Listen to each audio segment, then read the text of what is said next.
Nakaraang tumungo ako sa San Jose, Nueva Ecija noong Nobyembre taong 2024. Sumakay ako sa isang bus na may sombrero na Baliwag Transit. Umabot ng halos 5 oras ang biyahe nito mula Cubao patungo ng San Jose. Noong ika-25 ng Pebrero taong 2025 naman, sumakay ako sa bus ng Victory Liner patungo doon. Aalamin sa bidyong ito kung magkano ang pamasahe nito at ang taga ng biyahe nito mula punto A hanggang punto B.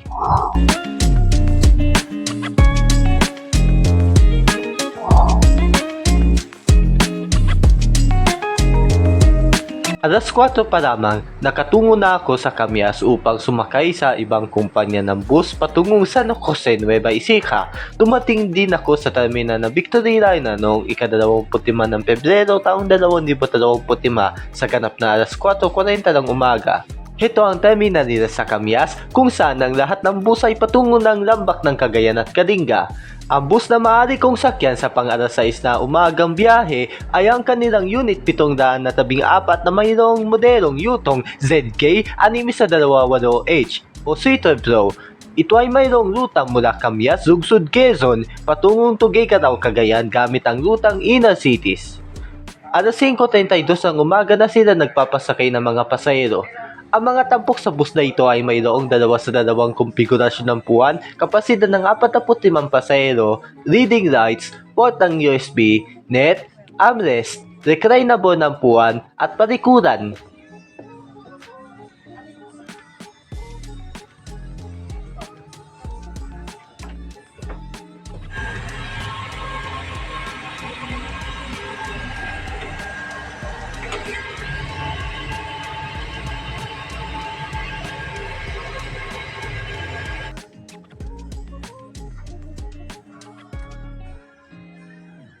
Sa ganap na alas 6:02 ng umaga, nakaalis na ang bus na ito mula sa terminal ng Victory Liner sa Camillas. Ang pamasahe nito mula Camillas patungong San Jose, Nueva Ecija ay nagkakahalaga ng 371 piso para sa regular na mga pasahero at 313 piso naman para sa nakadiskwento.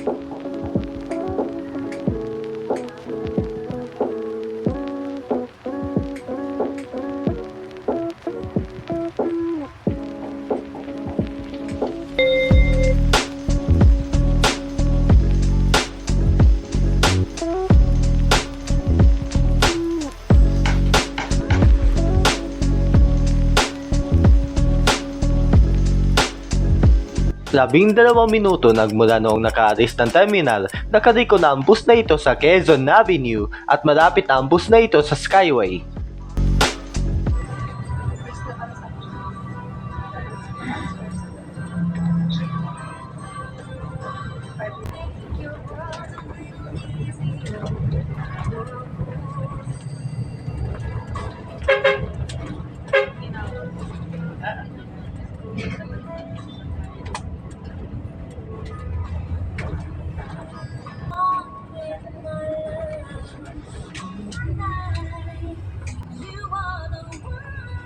Sa ganap na alas 6:19 ng umaga, nasa Skyway Stage 3 na ang bus na ito at didiretso na sila agad ng NLEX.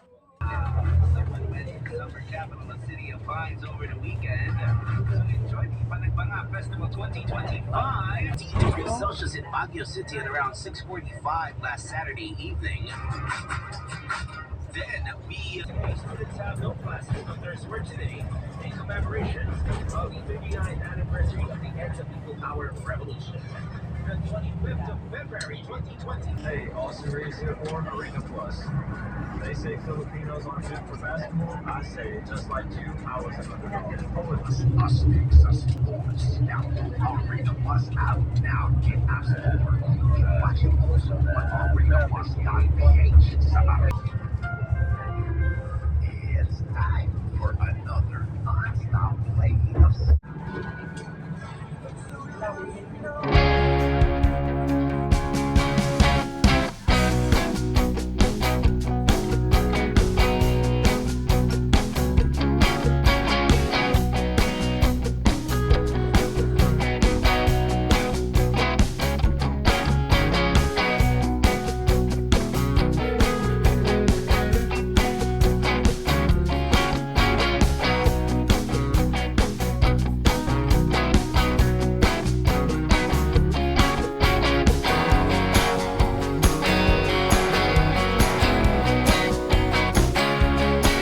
Nang nakapasok sa Balintawak entry ng NLEX, saka muna sila nanatili sa RFID loading station sa loob na mahigit na 20 minuto.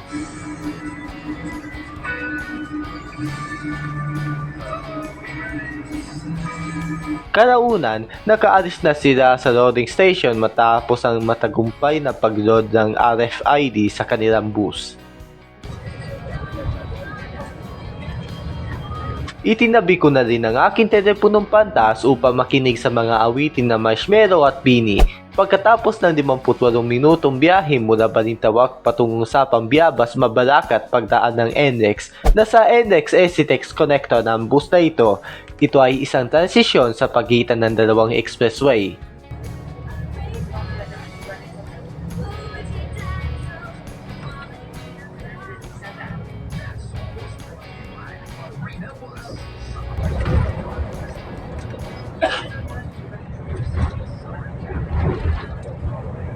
My family as well.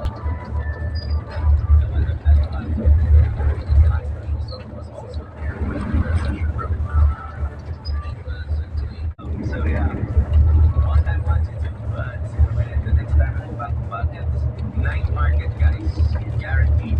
Lowest prices available. I'm wearing a jacket right now because imagine this, it's really I'll just describe it to you. It's a windbreaker. Very, very, very reasonable and affordable price. Fits me very, very well and controlled temperature here inside the studio. The radio, the whole radio 97.9, and I do more of those now. I try to go into the whole I try to put it on the next episode.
Sa ganap na alas 8:14 ng umaga, nag-exit ng bus na ito sa Tarlac exit ng SCTEX.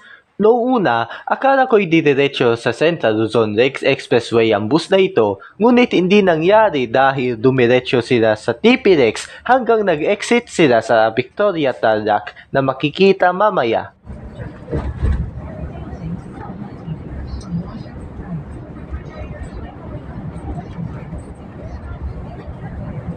Paano pa ka?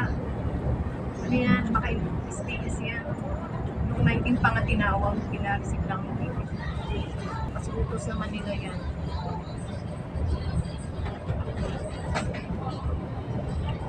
Pero yung RFQ dated ba siya?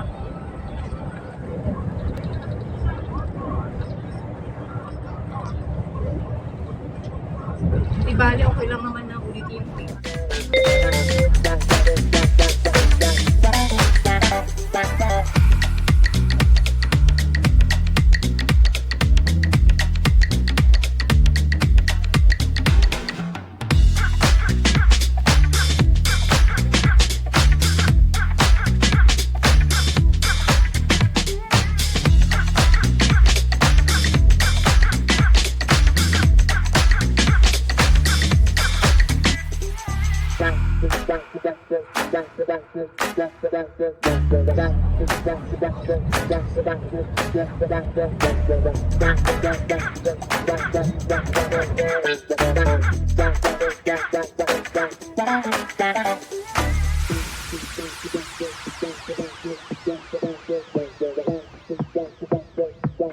Labing-dalawang minuto lamang sumunod, nag-exit na ang bus na ito sa Victoria exit ng TP-Rex at dumiko sa kanan patungo sa daang Tarlac Victoria.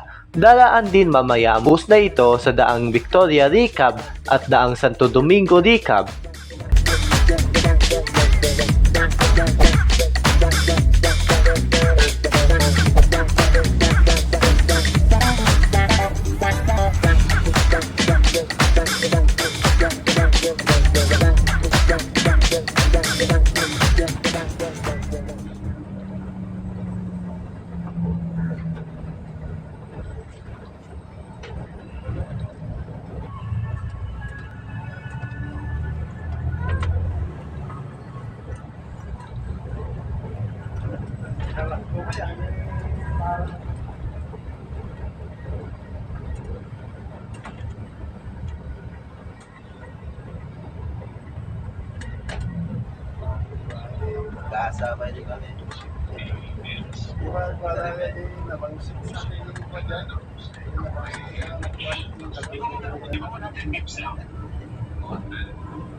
Sige,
thank you.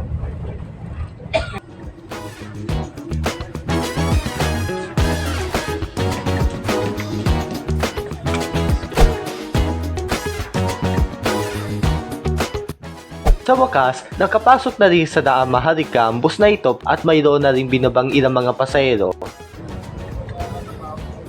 Na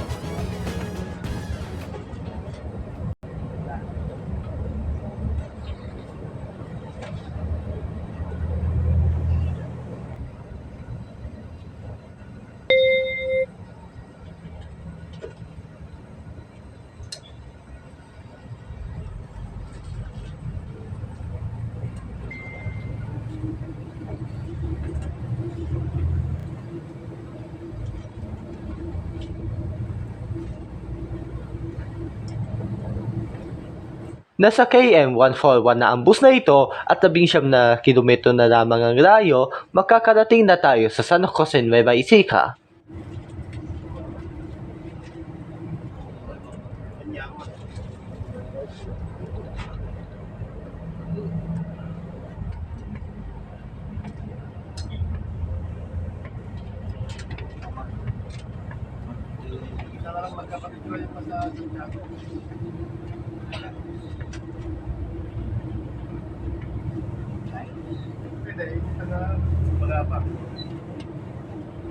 Sila ayos ka. Pero nang pakas na may bento ng tao na eh. Sila kayo.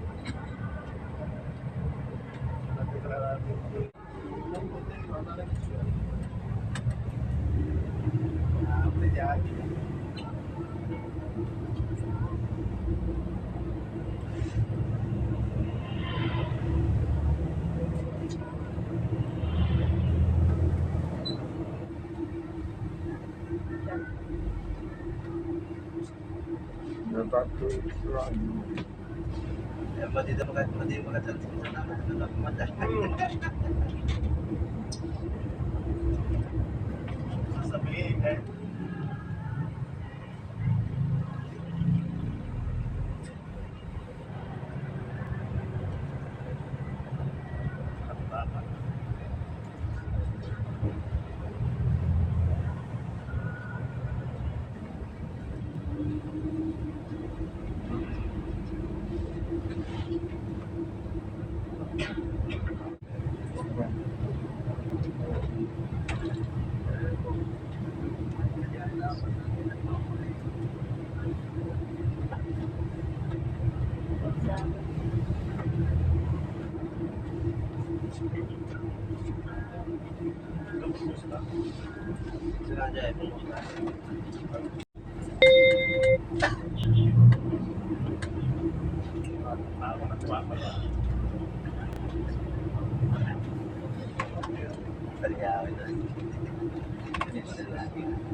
Ano siya, mama? Parang nakalagay lang kaya yung interest. Magkano interest?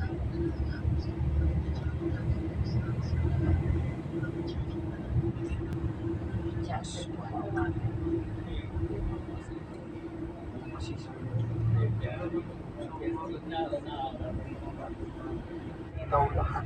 Ikaw lahat na bigyan ng score. Palagi. Paano pag dinagsin?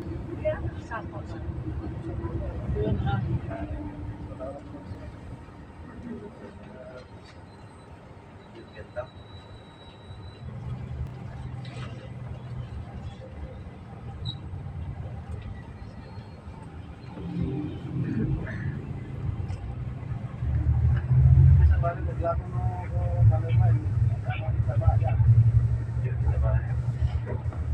Tumating ang bus na ito sa terminal ng Victory Liner sa San Jose, Nueva Ecija upang makatungo sa palikuran ng mga pasahero at kalaunan nagpatuloy din sa biyahe ang bus na ito.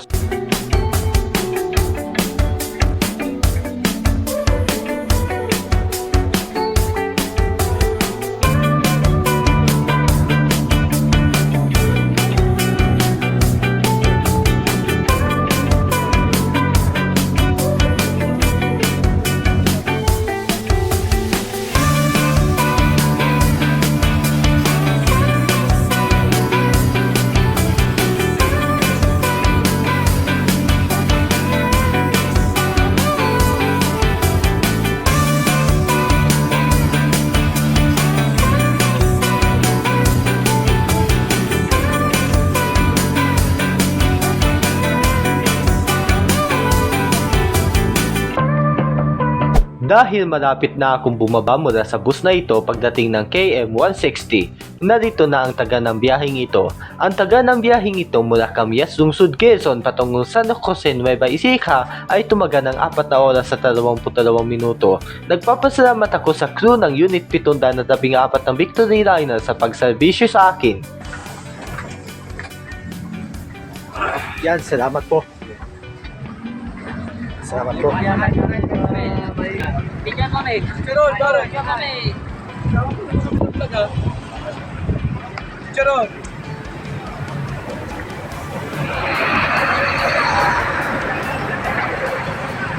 Sa susunod na bahagi, nagsagawa ako ng bus pairing sa San Jose, Nueva Ecija. Tampok doon ang mga bus na patungong San Jose at Lambak ng Cagayan at pabalik sa Caracal, Maynila at iba pang mga rehiyon. Dito na nagtatapos ang videong ito at maraming salamat po sa panonood.